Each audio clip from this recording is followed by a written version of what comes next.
Vaidava keramiks. Keramikas ražošana Vaidavā uzsākta 1980. gadā. 1985. gadā par Vaidavas keramikas ražotnes vadītāju kļūst Jānis Balodis.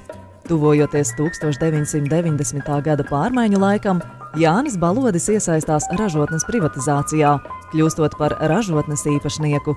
Jau kopš pirmsākumiem Vaidavas keramikas ražotnē dažādos laikos ir strādājuši no 20 līdz 30 cilvēkiem, pārsvarā vietējie un daļa no tuvākās apkārtnes, visi sava amata profesionāļi un lielu darba mūža laiku aizvada tieši šajā uzņēmumā.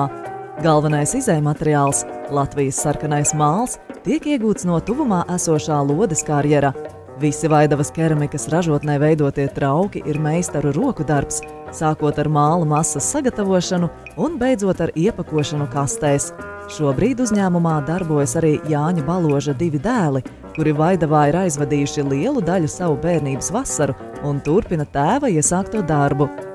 Vaidavas keramikas ražotnē vienmēr laipni gaidīti ir ciemiņi, gan turistu grupas, gan individuālie ceļotāji un ģimenes ar bērniem. Šeit ir iespējams klātienē izzināt keramikas trauku tapšanas procesu.